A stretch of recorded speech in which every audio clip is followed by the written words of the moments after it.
14 जुलाई 2022 से श्रावण मास की शुरुआत हो रही है। ये भोलेनाथ का प्रिय महीना है। इसमें भोलेनाथ की आराधना करने से आपको फ़ायदा हो सकता है, लेकिन इसमें कुछ नियम कायदे हैं जो आपको मालूम होने चाहिए।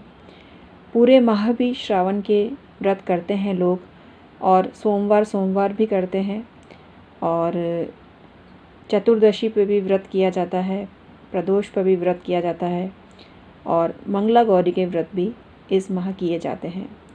आप कोई सा भी व्रत कर सकते हैं। आप पे भोलेनाथ और माता पार्वती की कृपा बरसने लगेगी अगर आप ये करेंगे तो, क्योंकि कुछ काम वर्जित होते हैं श्रावण मास में जो आपको पता होने चाहिए। गलती से भी ये काम नहीं होने चाहिए, और ऐसे काम जिनको करने से आप भगवान भोलेनाथ की कृपा प्राप्त कर सकते हैं, वो आपको ज़रूर करने चाहिए। मैं हूँ एस्ट्रोलॉजर डॉक्टर उमा श्री।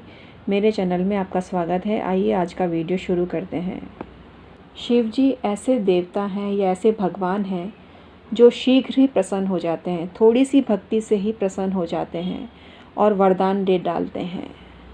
वो कुपात्र या सुपात्र को नहीं देखते, जो भी उनको प्रसन्न करता है उसको वरदान दे डालते हैं। श्रावण मास में बैंगन नहीं खाना चाहिए। पहला टिप तो यह है कि बैंगन खाने से मनुष्यत पनपती है, और बैंगन खाना स्वास्थ्य की दृष्टि से भी नुकसानदेह हो सकता है। जिन लोगों ने बैंगन छोड़ने की शपथ ली है, वो बैंगन भूल कर भी ना खाएं। शिव जी अपने भक्तों का सदा कल्याण करते हैं। उनको शंकर या सदाशिव नाम से भी पुकारा जाता है। शंकर का मतलब है कल्याण करने वाला, और सदाशिव का मतलब है नित्य मंगलमय, अर्थात जो भी शिव जी की उपासना करते हैं उनका सदा कल्याण होता है। अगर नियरेस्ट आपके कोई भी शिव मंदिर है और वहाँ जाकर आप जलाभिषेक ना कर सकें, बाहर से ही अगर हाथ जोड़ देते हैं शिव जी को, तो ऐसे भगवान हैं कि वो उसे भी स्वीकार कर लेते हैं और प्रसन्न हो जाते हैं।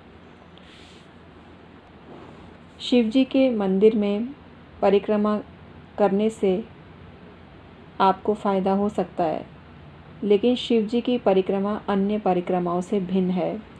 इसमें पूरी परिक्रमा का निषेध किया गया है, और शिवलिंग पर चढ़ाया हुआ जल जलहरी से निकलता हुआ जल निकासी द्वारा आगे चला जाता है।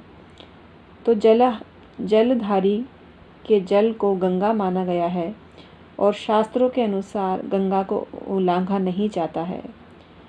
तो आपको शिव परिक्रमा आधी, 1.5 या 2.5 ही उचित मानी गई है। इसी से आपका कल्याण हो सकता है और शिव जी की कृपा आपको प्राप्त हो सकती है। भगवान शिव श्री राम से विशेष स्नेह रखते थे, इसीलिए शिव मंदिर में जाकर आप जैसे शिव जी को गुरु बना लिया आपने, तो राम राम राम राम राम का उच्चारण आप शिव मंदिर में बैठ के करते हैं, तो आपको भोलेनाथ की कृपा मिलती है। श्रावण के महीने में अगर आप अपनी किसी प्रिय चीज़ का त्याग करते हैं, जैसे खाने में जो आपको चीज़ पसंद है उसको छोड़ देते हैं, कुछ लोग तो चप्पल पहनना छोड़ देते हैं, पूरे सावन महीने नंगे पैर ही चलते हैं, उनको कितना पुण्य प्राप्त होता है आप नहीं समझ सकते। तो ये इतना पुण्य का काम होता है। अपनी पसंद की वस्तु को महीने भर नहीं खाना बहुत पुण्य का काम होता है। तो महीने भर के लिए आपको जो चीज़ पसंद है सबसे ज़्यादा, उसको छोड़ के देखिए, और शिव कृपा आपको ज़रूर मिलेगी। शिव का नाम ही इतना पवित्र है कि उनका नाम लेने मात्र से ही मनुष्यों का उद्धार हो जाता है। शिव शिव शिव का लगातार उच्चारण करते रहें, या ओम नमः शिवाय आप बोलते हैं, तो आपको संपूर्ण शिव परिवार की कृपा मिलती है। शिव उपासना में रुद्राक्ष का बहुत महत्व है। रुद्राक्ष धारण करने से क्लेश मिटते हैं, ताप मिटते हैं। धारणकर्ता को शिव जी की पूरी कृपा मिलती है, इसलिए रुद्राक्ष अवश्य धारण करना चाहिए। और रुद्राक्ष की उत्पत्ति भगवान शिव के अश्रुओं से मानी गई है। रुद्राक्ष शिव के अश्रुओं से उत्पन्न हुआ वृक्ष है। जो धारण करता है रुद्राक्ष या शिव जी पर रुद्राक्ष चढ़ाता है, उसको बहुत फ़ायदा होता है। एक मुखी से 14 मुखी रुद्राक्ष का वर्णन मिलता है और प्रत्येक मुख के रुद्राक्ष की अपनी विशेषता है और उसके अनुसार ही फल की प्राप्ति होती है। त्रिदेवों में से ब्रह्मा विष्णु महेश में से शिव एक हैं। भगवान शिव को शीघ्र प्रसन्न होने वाला देव माना गया है। शिव जी के विशेष दिवस महाशिवरात्रि पर या संपूर्ण श्रावण मास शिव पूजा के लिए विशेष महत्व का है। श्रावण मास में तो भक्तगण शिवमय हो जाते हैं। प्रत्येक सोमवार श्रावण मास में भक्तों का ऐसा सैलाब उमड़ पड़ता है कि देखते ही बनता है।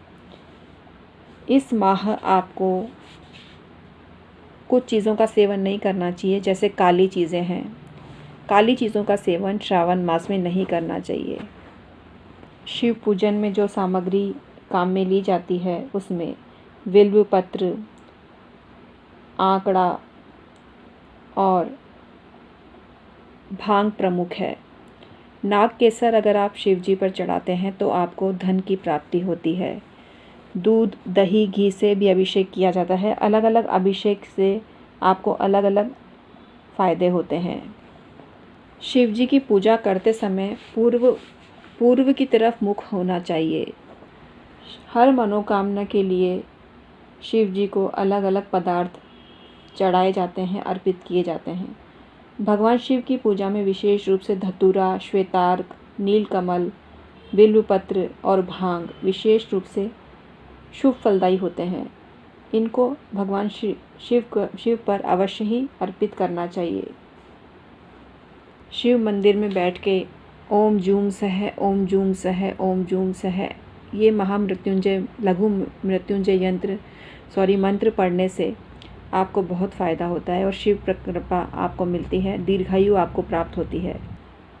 महामृत्युंजय मंत्र इस प्रकार है: ओम होम जूम सह, ओम भूर्भुवः स्वः, ओम त्र्यंबकम यजामहे सुगंधिम पुष्टिवर्धनम उर्वारुकमिव बंधनान् मृत्युर्मुक्षीयमामृतात्। ओम स्वः भुव भूम ओम सह जूम होम ओम। यह महामृत्युंजय मंत्र है जो आपको पढ़ना चाहिए। काल सर्प दोष से भी मुक्ति के लिए श्रावण मास में विशेष क्रियाएं की जाती हैं। सर्प का जोड़ा या नाग का जोड़ा चढ़ाने से भी आपको काल सर्प दोष से मुक्ति मिलती है।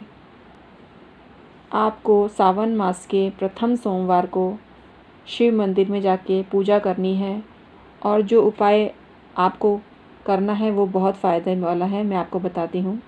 प्रातःकाल स्नान करके सफ़ेद चंदन का तिलक करें, शुद्ध घी का दीपक अर्पित करें, दीपक में हरी इलायची का जोड़ा रखें, 5 चंदन की अगरबत्ती, धूप बत्ती और सफ़ेद भोग अर्पित करें तो आपको फ़ायदा मिलता है।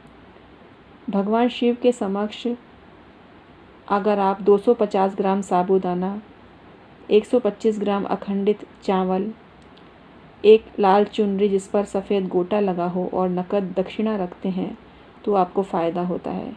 11 लौंग, 125 ग्राम बताशे, चंदन की लकड़ी का पाउडर भी ले सकते हैं, इससे भी आपको फ़ायदा होता है। दरिद्रता मिट जाती है अगर आप शिव चालीसा का मंदिर में पाठ करते हैं या 3 बार दारिद्र्य दहन श्री शिव स्तोत्र का पाठ करते हैं तो आपको संपूर्ण गरीबी मिट जाती है और आपके जीवन में रहती है तो सिर्फ खुशहाली और तरक्की, बरकत, संपन्नता और धन ही धन आपके जीवन में आता है। शिव मंदिर में आप नाग केसर का जोड़ा चढ़ाते हैं, 5 बताशे या 5 किशमिश चढ़ाते हैं सोमवार को, तो भगवान शिव की अनुकंपा आप पर सदैव बनी रहती है। अगर आपको शत्रुओं से हानि का भय है या किसी भी काम में बार बार बाधाएं उत्पन्न होती हैं तो सोमवार को प्रातःकाल स्नान से निवृत्त होकर एक पाठ श्री रुद्राष्टकम का जरूर करें।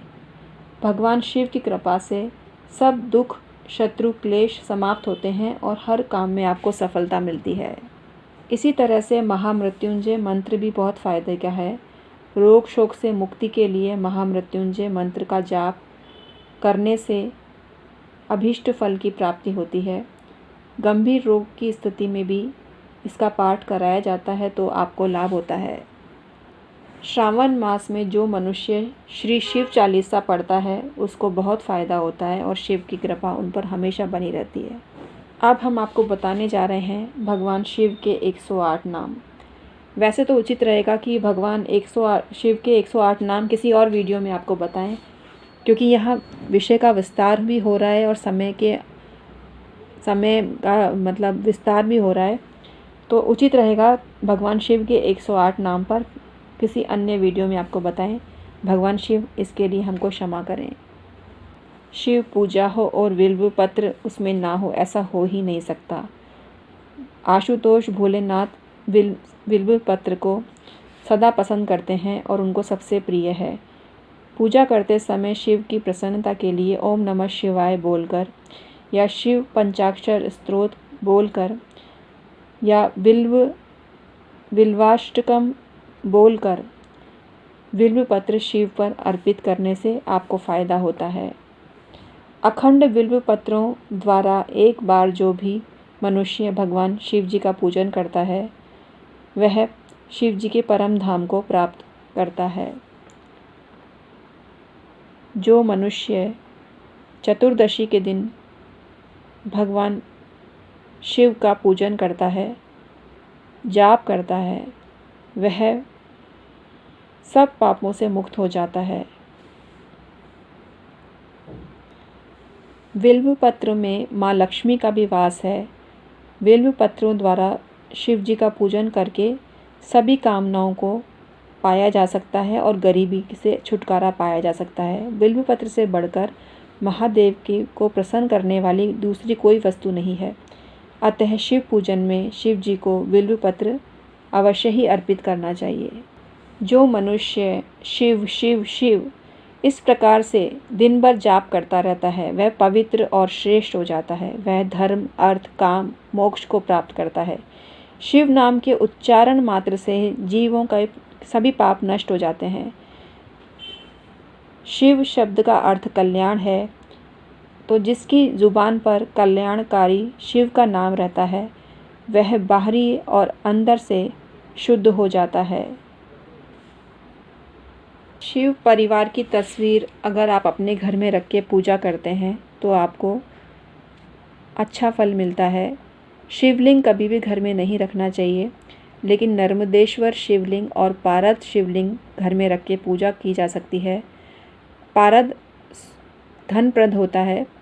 पारद शिवलिंग की पूजा करने वाले सदा सुखी रहते हैं और उनके घर में सदा खुशियों का वास होता है और सदा वो पैसों में खेलते हैं। इसी तरह से नर्मदेश्वर शिवलिंग भी घर में रखा जा सकता है।